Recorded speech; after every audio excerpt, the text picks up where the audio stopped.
Hi everyone, welcome back. In today's lesson, we're going to talk about the Enlightenment. We're going to run through a series of different Enlightenment thinkers who were political thinkers, philosophers, those who just had different views on how government and society should be structured. And we're going to talk about how the Enlightenment also leads to later revolutions. So make sure you're in your interactive notebook and you're following along.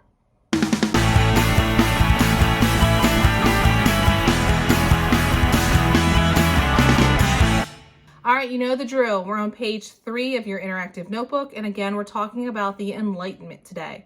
Let's start off with our essential question.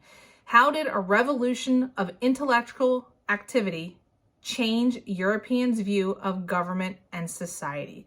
Because that's what the Enlightenment is all about. It's an intellectual revolution. So let's first talk about how the Enlightenment gets kicked off in Europe. The scientific revolution, which we talked about in the previous video, spurred this reassessment of different ideas about government, about society, about just life in general. Europeans are looking for new insight, new ways of thinking. Again, like I said, on the beliefs about government, religion, economics, education, and again, like I said, life in general. This leads to what becomes known as the Enlightenment. It was a movement stressing reason and thought. So not accepting things for just, oh, because they said so. It's let's think about it. Does it make logical sense? Is there any reason behind it? Is there any logic behind it? This time period also becomes known as the Age of Reason, and the movement reaches its height in the mid-1700s. So let's go through and talk about a few of the different philosophers and political thinkers that go into kind of putting their stamp on the Enlightenment. Let's first start off with talking about views on government. These are two very famous gentlemen you might have talked about in a civics course because they have a lot of influence on government in different places, because a lot of places pull from this and kind of add and tweak and put into their government in different countries. First, we have Thomas Hobbes. Hobbes was a political thinker from England, and he did not trust people. He lived through the English Civil War. He felt that people were selfish. They were out for themselves. So he really felt that people could not maintain order.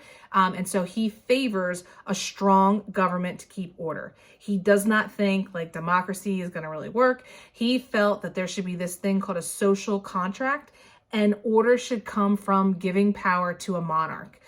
Now, he didn't necessarily think that that monarch should have like absolute rule, but he did feel like that person who's in the head of the monarchy should kind of corral everybody. There shouldn't just kind of be like this free for all, like everybody for themselves. There needed to be some sort of order. John Locke is our other person here. He was a philosopher, and he believed kind of the opposite. He felt that government got its power from the people. He felt that that was essential. He stressed that people had the right to overthrow an unjust government. If somebody was in power and they weren't looking out for people, he or she shouldn't be in there, and the citizens should have the power to kick him or her out. So they kind of contrast. Next, let's talk about the philosophers. I had to look that one up. A lot of these ones are from France. So we're going to kind of shift from England and move over to France. The philosophers are, as I said, French social critics around about the mid-1700s. And we're going to talk about 3 of them, I'm sorry. One is actually from Italy, so one more that we're going to talk about. But they go through and they basically criticize what's going on in society and government at this time period. They value reason, nature, happiness, progress, and liberty for all people. First, here we have Francois Marie Arouet. Hopefully that's right. He was actually known as Voltaire, or went as Voltaire. Anything that he wrote, he went by the pen name of Voltaire, so it's a lot easier to say, but he was a very influential philosopher. He published a lot of works arguing for tolerance and reason, tolerance of religions, tolerance of people, tolerance of government, you name it, he was all about tolerance. He makes a lot of powerful enemies because he writes things, people don't like it, and they threaten him. And he was imprisoned multiple times for his views, but he kept on pursuing because that's what he felt was correct. We also have Baron de Montesquieu. He was commonly referred to as Montesquieu. He was a French writer who admired Britain's government system at the time.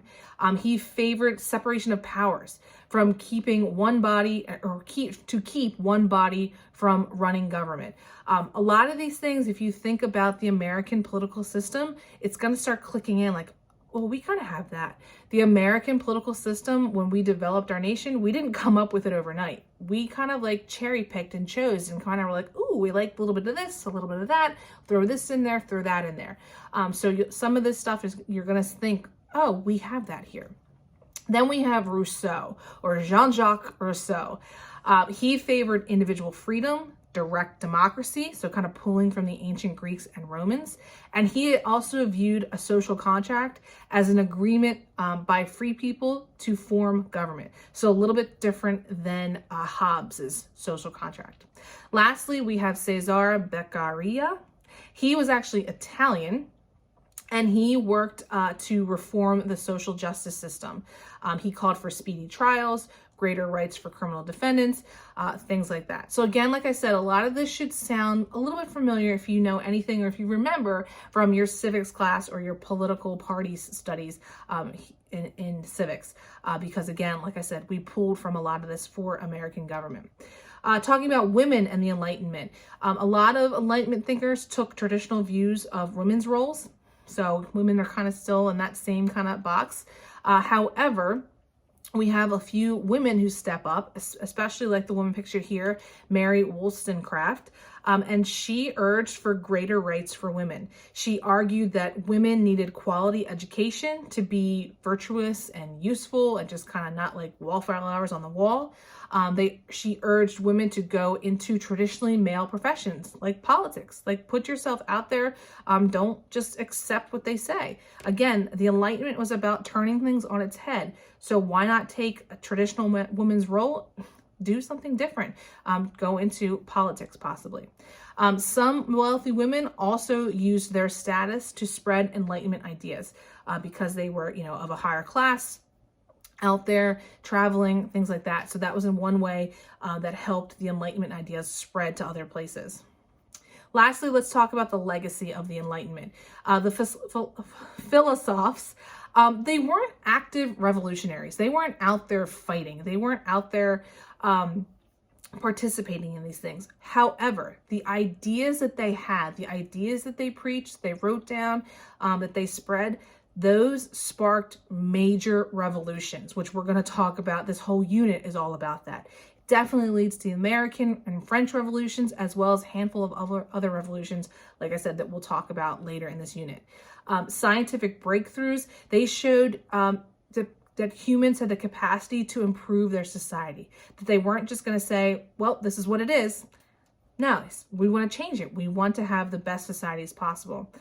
New knowledge of the world, going out there, finding new places, they lead people to question religious ideas, which the church is not going to be a huge fan of because it's going to contradict some things. So that's going to cause some church and state separation. Voltaire and others actually criticized the beliefs and practices of Christianity. So we are going to see that separation from the church and other secular powers start to separate more and more.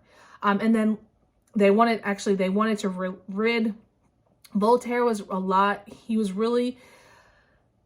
he wanted to rid the religious faith of these superstitions and these fears that if I'm excommunicated, I'm not going to get in heaven. Or if I don't do X, Y, and Z, I'm not going to get into heaven. And they wanted to promote tolerance of other religions. If I wasn't a practicing Catholic, I'm not going to go to heaven. You could participate in other religions. Remember, Voltaire was all about tolerance.